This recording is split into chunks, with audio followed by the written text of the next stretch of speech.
Hi, Mike Gibson, Kenneth Rosenfield, coming to you live from SCAI 2015. We're talking about pulmonary embolism. Kind of, I think, the poor stepchild of cardiology, wouldn't you say? I mean, when someone dies suddenly, we always think, oh, you know, it's an MI. But, you know, I think a fair number of those were pulmonary embolisms that we didn't recognize. So, yeah, I think that's true, Michael. I mean, we hear about sudden death, people dropping in the street, and I think actually that pulmonary embolism is probably responsible for many of them. We just had this discussion a little bit about Jerome Kersey from Oregon, who Trailblazers, who's in his 50s and suddenly dropped dead of a pulmonary embolism out of the blue. Same month, Chris Bosch gets a pulmonary embolism. It puts him out for the rest of the season. You know, in our neighborhood, you know, this famous football player had a not necessarily pulmonary embolism, but had a DVT that led to a little stroke. Those are the same kinds of things that cause PE, and I think it's a grossly under-recognized, undertreated problem that we are just really starting to see gain some traction in terms of our attention. Right. I guess I do a lot of work now in this space, and we wrote a review article on the prognostic significance of Ddimer. Now, we always use it as a diagnostic tool, but when you look at its prognostic significance, 54 studies show that it's a major predictor of mortality. And yet we say, well, he was Ddimer positive, but the ultrasound was negative. But I wonder how sensitive our tools are to really detect that, you know, ongoing thrombus that's sitting there. And a lot of our critically ill patients are Ddimer positive. Yep. Well, you make a great point. I think that's well, I mean, I guess the best thing is to describe a little bit what's happened in my institution. And I always considered myself a sort of a coronary and peripheral arterial person until about 4 years ago, and we had a couple of major events where I was asked to help out. One using this new device, this vortex catheter that sort of sucks out large clots, and I was asked to help out with this case, and I realized that these are numerous around the hospital, and we ended up starting a sort of a program with multiple disciplines getting together and saying we need to do a better job with recognizing and treating pulmonary embolism within our own institution. There was no sort of central clearinghouse, no standardized treatment algorithms for this disease entity across the hospital. And so we created this. I remember about 3 years ago, we had a little meeting and we said, let's create this multidisciplinary entity and try to attack these patients, you know, head on. And we coined the phrase PERT, Pulmonary Embolus Response Team. Cool.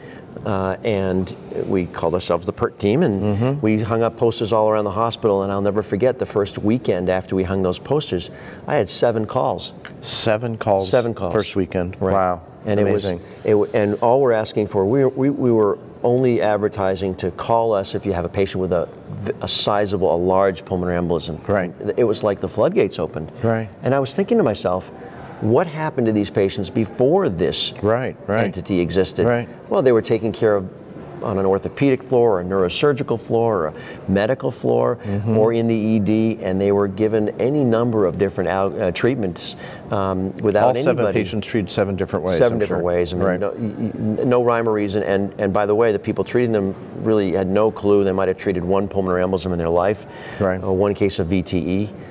So this has been a huge thing, and in fact, we wrote it up a couple of years ago. We sent a letter to CHEST. We sent something to hospital practice about the algorithms that we use, and it's really caught on nationally. And we got calls from all over the place saying, "What are you guys doing with pulmonary embolism? How are you handling this?" And I can tell you the way it works is that we have when there's a call that comes into the central 1-800 number that people get off of these posters around the institution. One of our fellows goes and sees a patient, or a nurse practitioner, or a PA, or somebody at that level, and collects all the data, and then immediately goes back, calls it back to the sort of the consulting doc, me or one of my vascular medicine colleagues, or cardiology colleagues, or pulmonary colleagues, whatever. And then we have, within 30 to 40 minutes, we have a go-to meeting. And the calls go out, pages go out, the emails go out on an automatic system. Wow. And within an hour, there's anywhere between 6 and 15 people. Wow, that's on amazing. A go-to meeting. Wow, that is really cool. And the fellow is showing the angiograms, the pulmonary CT, right, the echo, wow, all the data, presenting the case, and then we have a very vibrant discussion online. Wow. And we come up with a consensus, and there's a few things to comment on about this. Number one is that this happens at any time of day or night. So we may get 10 or 12 people on a phone call at 3 in the morning. Wow. On a Sunday or a Saturday or a Tuesday. Amazing. And people do it. There's nothing really in it for them except the gratitude of taking care of the patient in a conjoined way with colleagues in a collaborative fashion, and actually the discussions are really amazing. So other than you, Kenny, and the fellows, what other kinds of, what other silos are in that meeting?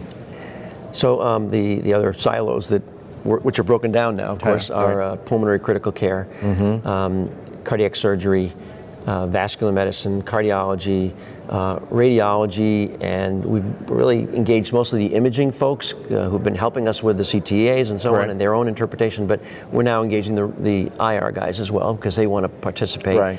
And my philosophy has been, let's be inclusive. Right, right. And in fact, let's pick a couple of guys who are going to focus on this. A couple of people in IR are going to focus on it and bring them on board. Their fellows are on board, so our fellows as well. Other specialties include hematology, which has become essential, and then when we do the go-to meetings, we will always make an effort to include the referring service, whether it's an internal medicine service or the neurosurgical or whatever, because they often have a lot to say about the risk of the patient and their comorbidities. Exactly. And, so we've also centralized the way the location that we take care of these patients. We said that any of the submassives or massives that are going to be treated non-surgically will go to the medical ICU. Now I can tell you that some of my CCU colleagues weren't so happy with that, but my cardiology colleagues, but we felt it was really important to engage the pulmonary critical care people and get their buy-in and also to centralize the care so that there's a consistent approach. Consistent approach. Yeah, yeah. So this has actually taken a real hold. We're putting on a first annual scientific session on pulmonary embolism dedicated to PE only. Wow. I don't know of another meeting in the world that actually is completely dedicated to PE, so that's going to happen on the 22nd of May in Boston. Yeah. Oh, good. So I'm going to welcome. I don't think I'm going to call you and have you come by and do some live coverage of Pert. Coverage and cover the Pert meeting. And then before that, the day before that, on the 21st, we're actually putting on we're hosting the launch meeting of a national consortium of Pert centers. Wow. And we have over 80 people coming to that, representing over 25 centers around the country who have either started Pert centers, Pert programs, or are on the verge of. More than half of them actually have some multidisciplinary effort underway already, and are. It takes different, there are hybrid approaches and everybody's got their own little version of it, but the basic tenets are, multidisciplinary, rapid response, look at the full range of options available for treating each patient and offer them, and then to collect data afterwards. Right. And so the point of this is that we anticipate that this could be an enormous opportunity to learn about pulmonary embolism, about the foundations, how the causes and permutations and why it happens and when, and of course equally important, how to treat it best. Which patient should go for lysis systemically or catheter based, or should go to the operating room, or should have aspiration thrombectomy or be treated with heparin. I would say that the majority of the patients we've done, we're actually coining the term. It's a verb now. It's called perting. So perting. You heard it here first. You heard it here first. So the vast majority of patients that we've perted have gotten simple anticoagulation therapy. Yeah.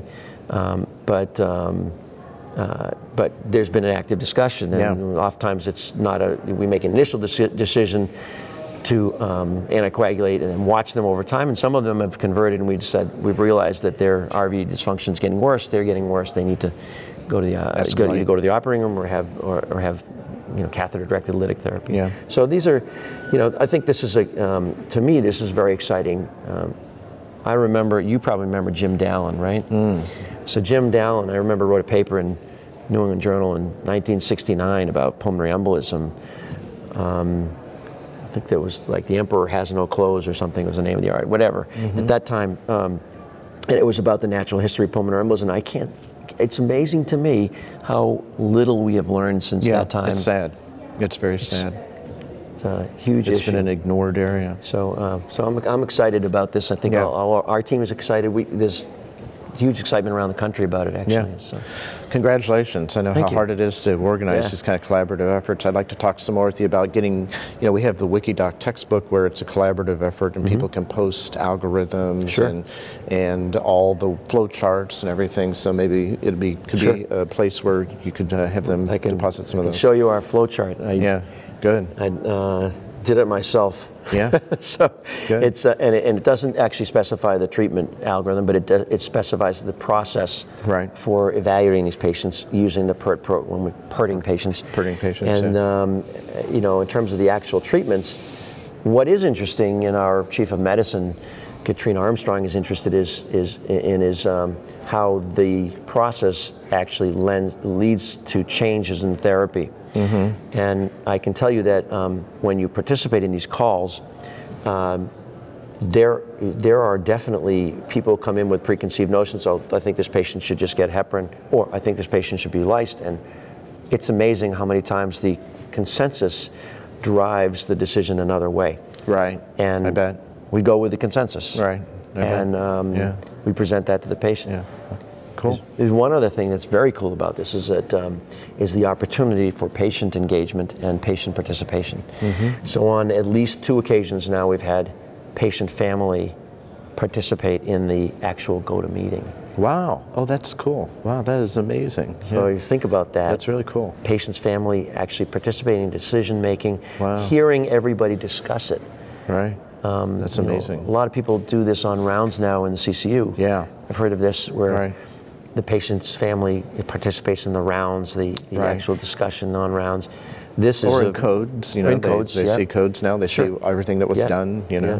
That's very. But so this is another form of that of patient-centeredness that I think that the can lend itself to greater engagement and which is where we need to be. It's all about the patient. Of course. Absolutely. I'm blown away. I never knew about this program. Yeah. Congratulations. Yeah, thank you. Thanks for joining us today. And thanks to all of you for joining us here live from SCAI 2015.